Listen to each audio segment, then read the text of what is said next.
Is in fact my first OMMA event ever, and I want to thank MediaPost for the invitation to be here this morning and to share with all of you my thoughts on the future of online advertising, self-regulation, and privacy. It's an amazing agenda today, an extraordinary lineup of speakers, and I am really honored to be here. Now, many of you in this room probably don't know me, but I am hoping that is going to change. I am not new to online advertising. I am not new to marketing, and I am not new to e-commerce. In fact, I have given dozens of speeches on these topics, but to a very different audience. I'm used to a room full of privacy lawyers, policymakers, and K Street lobbyists trying to influence policy. But today, I am thrilled to share my thoughts with the media, marketing, and advertising professionals that are here. And it's not just the advertisers and brands, but I'm really pleased that there are so many NAI member companies here. We've got Blue Kai and Intent Media and Datalogix, Exalate, and others, Net Mining. And so we've got an amazing audience today to have a great dialogue about privacy. In fact, from my perspective, this group is much more fun and much more interesting than the Inside the Beltway crowd. You are the innovators, you are the creativity, you are the people who are connecting with consumers and your customers in new and amazing ways. So from where I sit, this is where it's at. And the guys in the blue suits in Washington, D.C., they are reacting to what you do. And that's why what we do and how we do it is so critical, because the policymakers are watching. Now, I've been at NAI just over 2 months, and I have to tell you that my excitement and my enthusiasm for this industry are only growing. I see nothing but possibilities and nothing but opportunity. And I'm not naive. I understand the challenges that are ahead, and I know the problems that we all face, but I don't see them as insurmountable.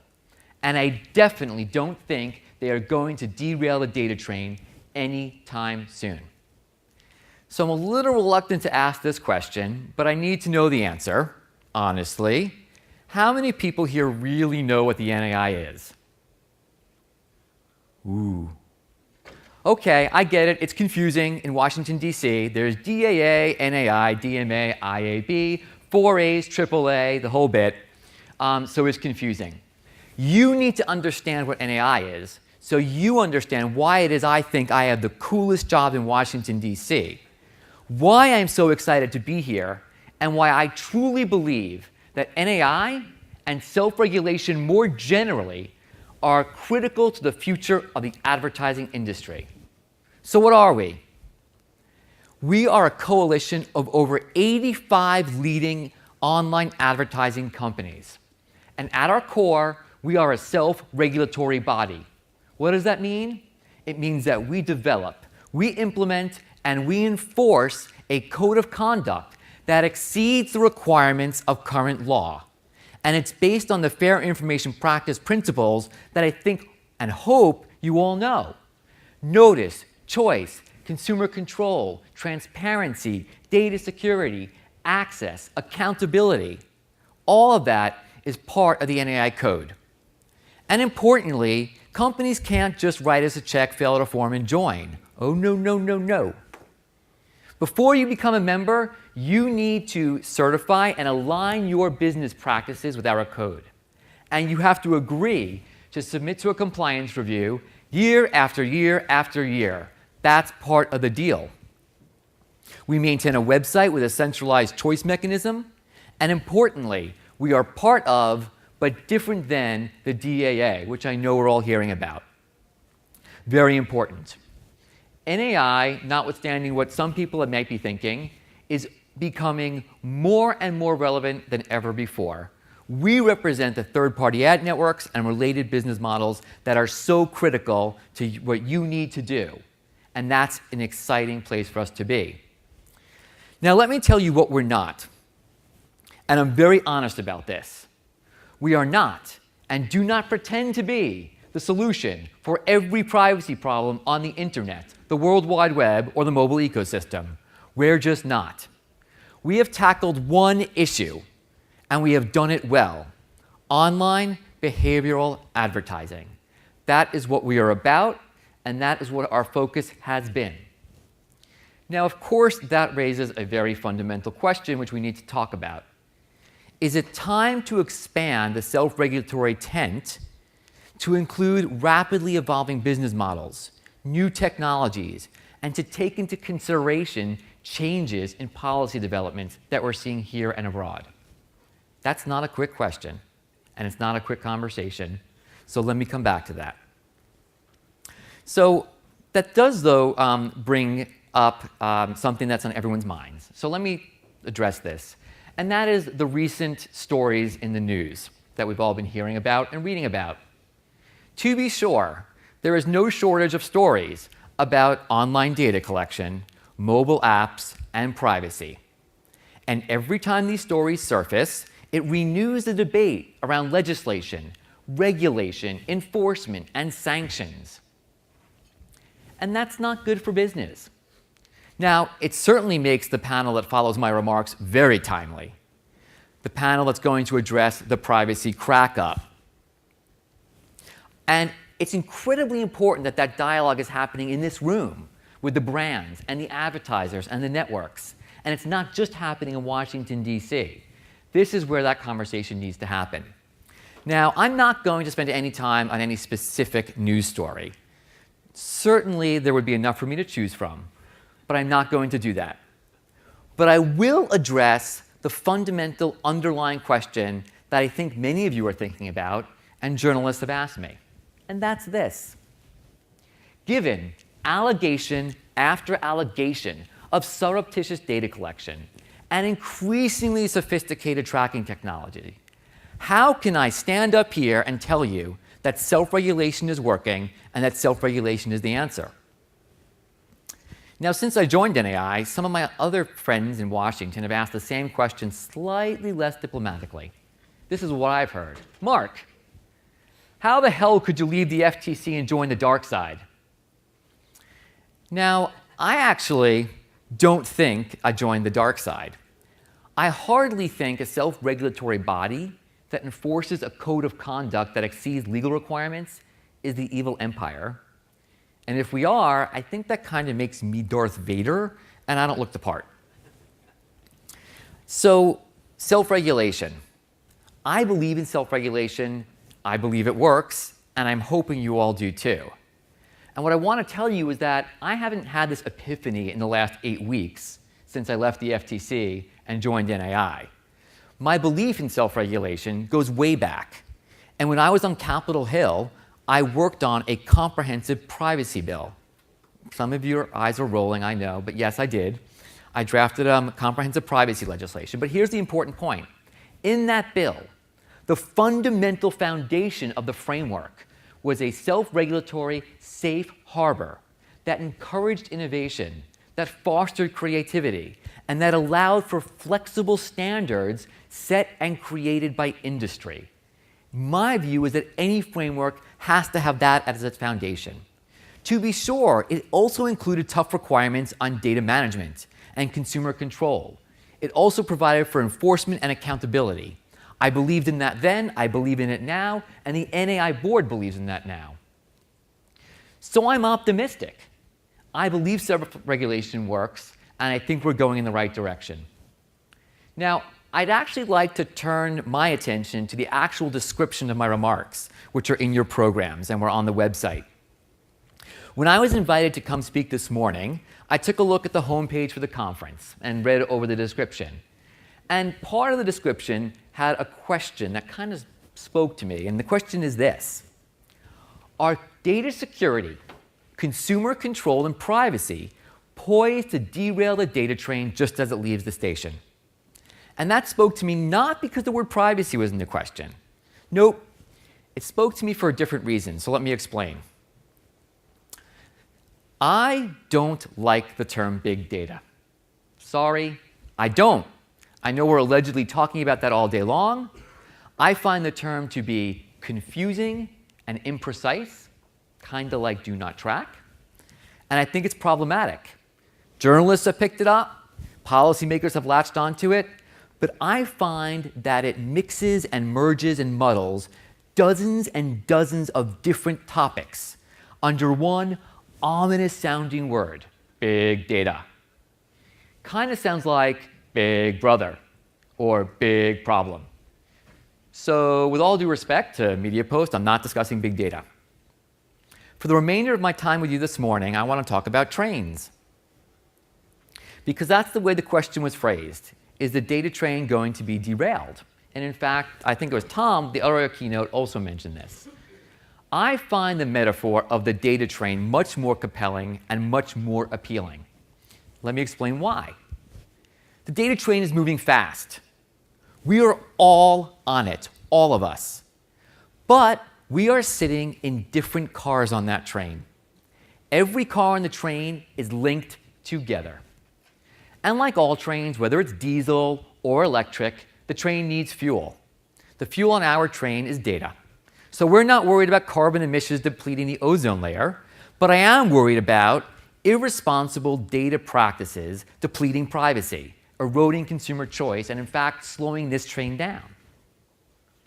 So that's my analogy, my metaphor. So indulge me a little bit and let me explain it and play it out. Who's on this train? Well, this morning, well, actually yesterday, I took Amtrak up from DC, so you can envision the Amtrak train. And you've got business class, first class, coach, you've got a dining car, you've got the quiet car, a locomotive, that's that train. Who's on the data train? This is important because I have a message for everyone on the data train. And I have advice and words of caution. So who's on this train? In the first car, we have responsible actors, good businesses engaging in self-regulation. Right behind them, we have edge riders, companies that are pushing the envelope. Then we have the US government, the biggest data user of them all. Following them, consumer advocates, privacy groups. Yep, they're on the train and they need to be. Then come the consumers. My train, as I envision it, even has a car for children 13 and under, so the parents in the car before them can relax, and we'll talk about that. Also on this train are the regulators and policymakers who are exploring this issue, here in the US and over there in Europe. And there's a train for the press and the media, a car. There's a car for the brands. There's a car for the advertisers. Frankly, there are dozens and dozens of other cars I don't have time to talk about today, but you can envision what they might be. Social networks, data brokers, smart grid, RFID, and so on. So hopefully you've got my image. It's one heck of a train. And maybe I'm sort of torturing this metaphor, but here's the point. We're all in this together, but there are different models, different businesses, different uses of data, and different roles that present different concerns, different issues, and different risks, and also offer different benefits. So that's the metaphor I see, is the data train. So I told you I have messages for each car. I do. So let me get to that. So I mentioned the first car. That's the companies that have embraced self-regulation. Maybe they're NII members, maybe they're members of another organization, but they've embraced best practices. The tickets for this car are expensive. These are premium tickets because part of the cost of being on that car are your dues to the self-regulatory organizations, your agreement to abide by best practices that exceed legal requirements. You are paying and putting resources into compliance reviews every single year. You're donating time and effort to educational campaigns on OBA and other expenses. You're paying for an expensive ticket. So for those people who have decided to absorb the cost for that expensive ticket, my message first and foremost is, thank you, congratulations, job well done. We have accomplished a tremendous amount over the past 3 years. Industry has. You have seen the wide-scale deployment of the in-app icon, billions of impressions a day. 3 compliance reports issued by NAI where on the whole we have shown that our member companies take compliance seriously. Education campaigns about online behavioral advertising, educating users about what we're doing. Industry-wide initiatives, company-specific initiatives. They're expensive and they're great. We've seen more traffic on our website than ever before, more consumers than ever before opting out. There's a tool, there's a choice, and they're using it. I think that is great news. It's not perfect, there's more to do, but it's great news. It doesn't mean those in that car can walk up to the dining car, buy a cheap bottle of Amtrak Chardonnay, come back and put your seat back down and relax, because we've got work to do. So let me tell you the work we're going to do. At NAI, we're adding to our compliance attorney team, so we have more staff to review every member company as our membership grows. We are redoing our website so it's more user-friendly, more consumer-friendly, so there's more information for consumers and they can opt out more easily. We're expanding our technical monitoring so we can look more closely at our member companies. Are their opt-out scripts working? Are the tools working that are supposed to be working? And finally, going back to my question, in 2012, we are opening up and reviewing the NAI code. We are currently about online behavioral advertising. But the question is that enough? Or is it time to expand the code and take into account rapidly evolving business models, changes in technology, and new policy developments? And that's an exercise we'll be doing this year. Now, NAI is not the only self-regulatory car. Right behind us and traveling with us is DAA and others, and we are linked together. Our missions are consistent and complementary, and we are full speed ahead. Now, some of you are looking at me like, this kid is naive, but I am not. Part of this self-regulatory code, part of what these companies have signed up for, are sanction procedures, disciplinary procedures. If a company, we have good actors on these trains, but if a good actor does something stupid, makes a mistake, violates the code, then there are procedures in place for sanctions. NAI did it last year.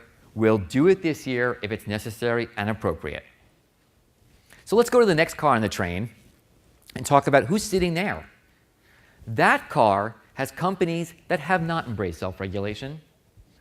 Or to be fair, maybe they have embraced self-regulation, but they are still pushing that envelope as far as they can. Maybe they're developing the latest and greatest, most cutting-edge, never-seen-before tracking technology.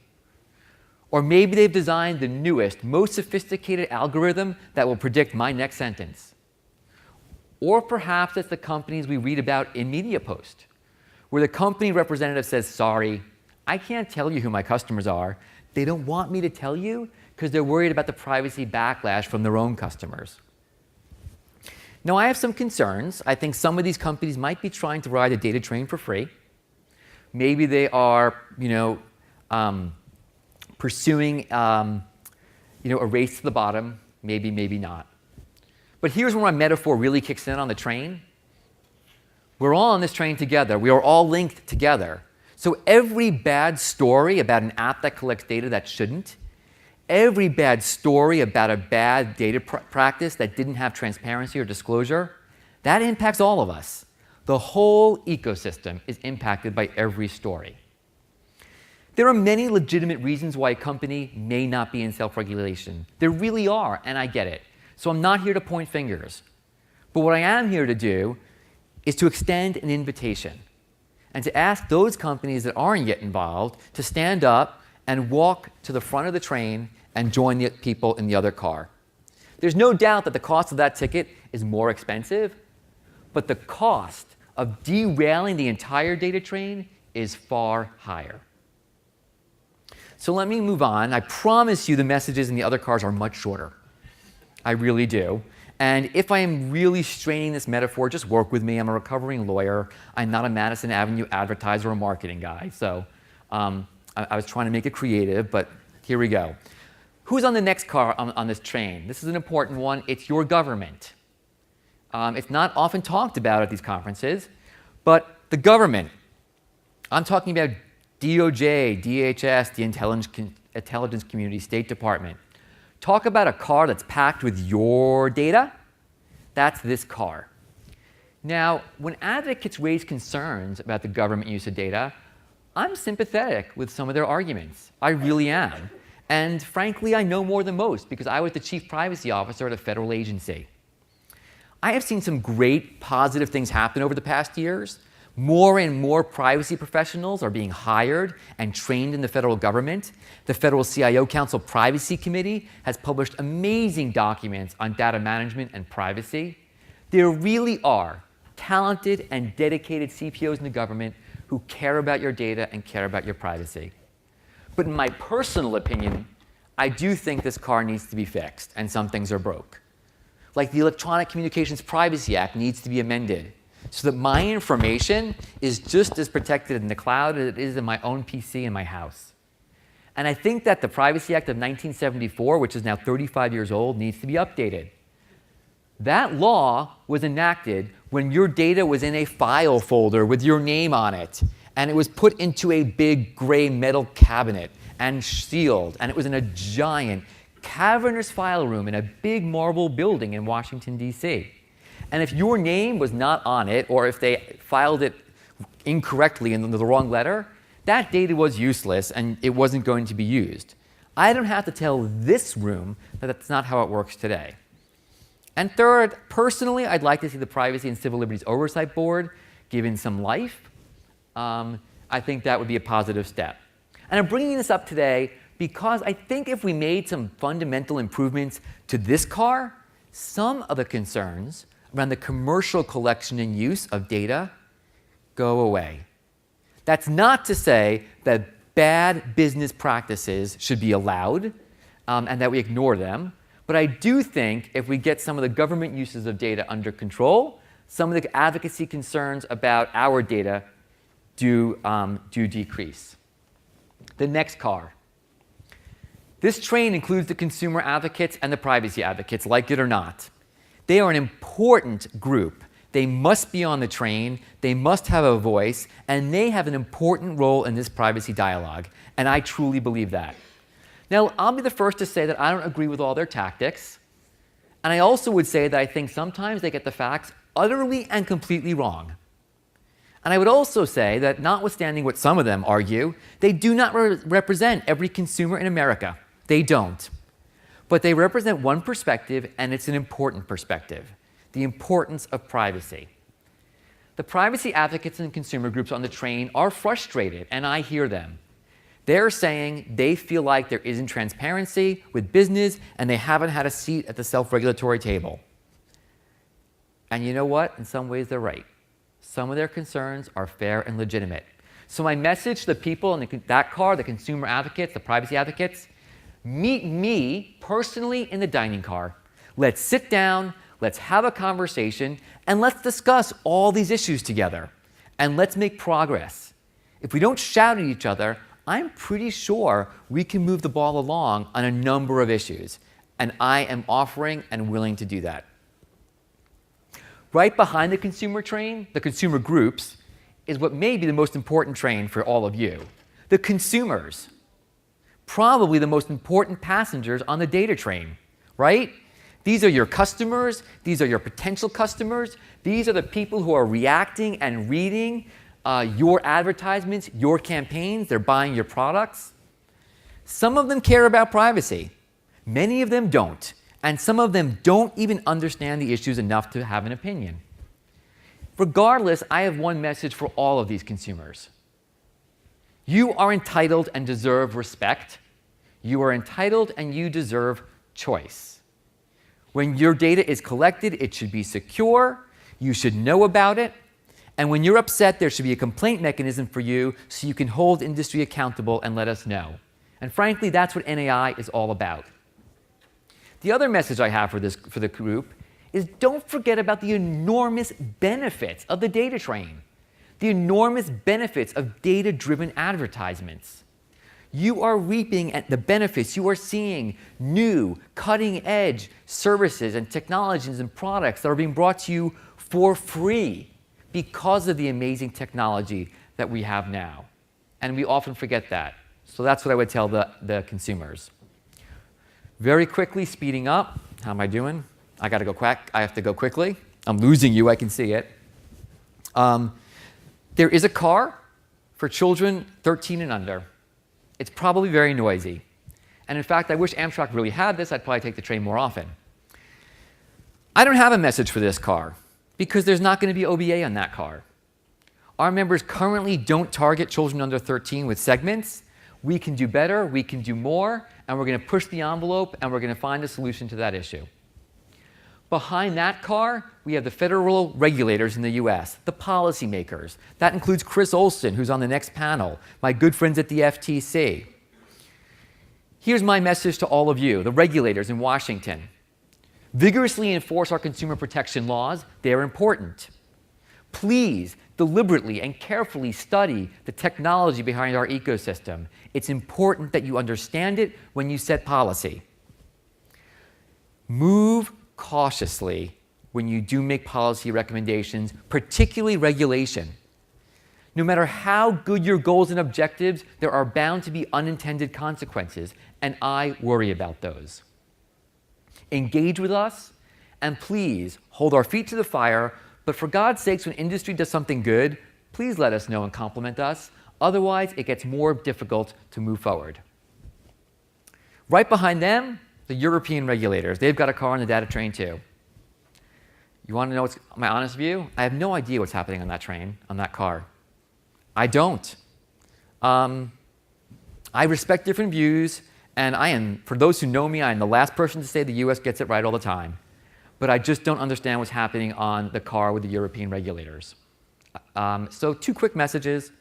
So over there, the European Commission, please, please consider the practical implications of the policies you're coming out with. Do a double check, read your policies again, and understand the practical implications. And for all of you, start paying attention to what's happening on the other side of the pond. Behind them, we've got 3 more cars I want to quickly talk about on this train. There's a car for the press, right? They need to be on the data train. They serve an important purpose here. And frankly, I've been very impressed with the trade press and the business press and how well they grasp the concepts. I'd like to ask them to dig a little bit deeper. Precision in this dialogue is so important. And when we get the facts wrong, it's not good for anybody. But I've been impressed, and I think they're an important part. Next train, the advertisers, many of you. So the advertisers, you're on this train, you've got a role to play to make sure we stay on track and we keep the speed going. The car with the advertisers is just in front of the car with the brands. So here are a few thoughts for you. First of all, make sure you understand the business practices of your partners, know who they are and what they're doing. Then look in the mirror and make sure you understand your own policies and procedures. Please use good business common sense when you're developing your campaigns. That's a no-brainer, but double think twice. Just how targeted does the campaign need to be to meet your objectives? Do you need to know that I'm on this stage, or in the Sheraton, or just in Midtown Manhattan for the campaign? Do you need to target on every single healthcare category, or just some? It's not illegal. You can do it, but is it right? With your campaigns, think about the line. Where is the line you don't want to cross when you move from a creative, interactive experience for a consumer to just plain creepy? And I would say the same to the brands. It's time for me to wrap this up and conclude. I'm not sure there's anything else I can do with this train metaphor. So I'll close with this. That first car is very important for the online advertising ecosystem, right? It's good practices, it's self-regulation, and it's going to keep this train moving fast. I hope you'll be on it. Also, since we're all on the same train, we're all going to the same destination. I see a destination where we have robust, effective targeting with clear guidelines for everyone, where we have industry policing ourselves through self-regulation, where we have consumers reaping the benefits of all this personalization, and where every stakeholder has a seat at the table. That's where I hope we're going. I hope you'll join me. Thank you for your time and your indulgence, and I'd love to take questions if there's time.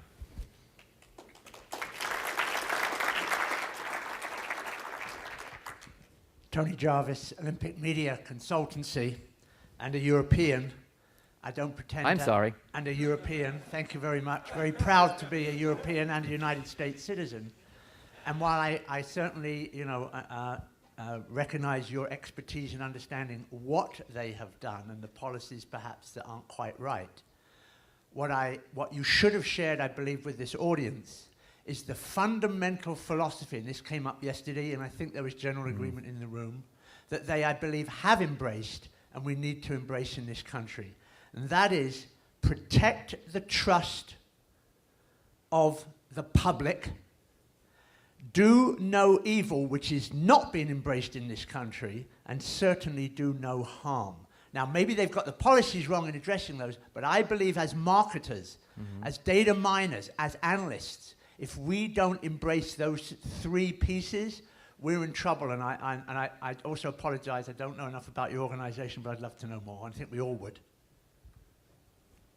I mean, that's great. I don't disagree with the underlying principles. And in fact, you'll often hear American regulators saying how much we have in common with our colleagues overseas when it comes to the fundamental principles that underlie very different regimes. And I think that is true. I think we do share a common vision for privacy in both countries. And I think there's an effort in both sides for best practices. I really do. And it's not the motives I'm questioning, it really is the policies. Hi, Justin Barton from Dell. We've been working with you for some time, but we often struggle to understand the breadth of your purview. Can you give us a bit more clarity on what you mean by OBA and what you cover and what you don't? Sure. The NAI code was last updated in 2007, sort of on the heels of the FTC forums about online behavioral advertising, which FTC defined and then was embraced by the NAI code, which really is the collection and use of data across unaffiliated websites for the purpose of creating interest-based segments in order to deliver advertising. So that's in a nutshell. It addresses some other practices, but it's really that universe that was really at the height of concern in 2007 and 2008. Admittedly, fairly narrow. The code doesn't embrace mobile currently, for example. So I think there's the time is right for a discussion on what else should be covered. I don't know if that answers that. It does, yeah. Henry Howe from MediaCom, London. So for the NAI opt-out, it's all well and good that you can go on there and you can opt out of AOL or Yahoo or whoever it might be.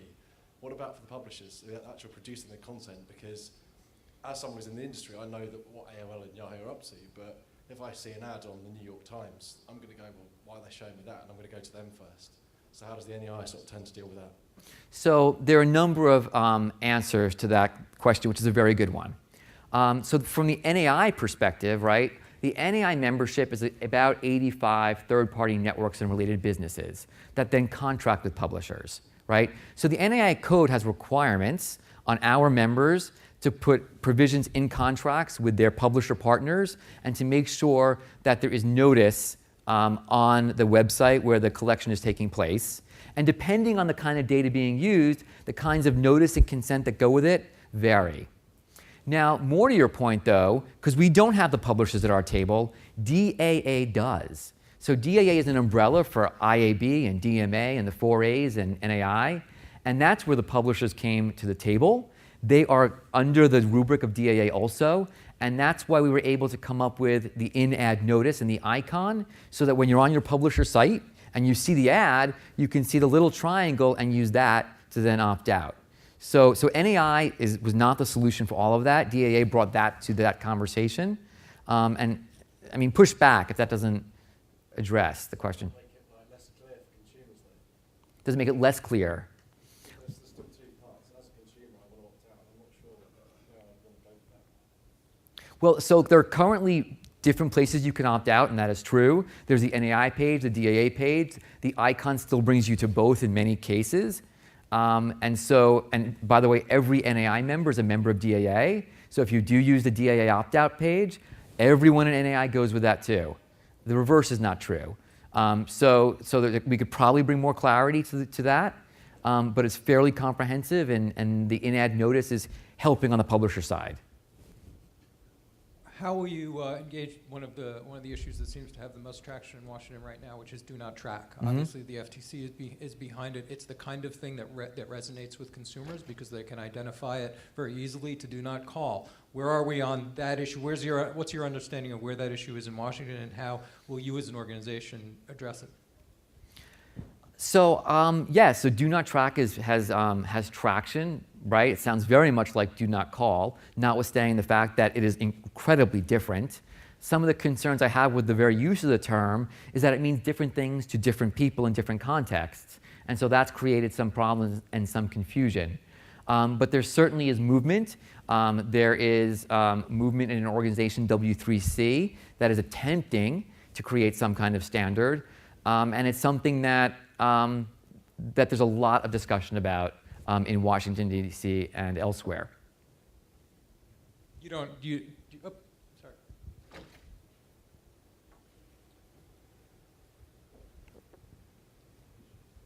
Thanks, David Wynn with My Web Grocer. Can you talk a little bit about within industry practices around, and without getting too into the weeds, sort of impression-based retargeting in terms of how the various players interact with themselves and sort of who owns the consumer at the end of the day? Is that I'm not sure I follow. so? You mean like all the parties in the daisy chain kind of thing, where you're that kind of? Yeah. So an ad network, hits a publisher, and with the retargeting on that impression, gets access to that consumer data. Are there issues around sharing data between those players? So I think there's a lot in that question, and maybe it goes, maybe I'll punt, which is what I learned in Washington, which is to talk about what the code covers and doesn't cover, and talk about where the code could go. I mean, the bulk of the NAI members are what I would call a traditional third-party ad network, which, when I started looking at this in 2006, it was really easy to talk about, right? You had a publisher, you had an advertiser, and you had one entity in the middle, and it was really easy to talk about. And that's not the world we're in now at all. Demand-side platform, supply-side platform, the exchange, RTB, DMP, multiple entities touching the advertisement before it ever gets to the publisher.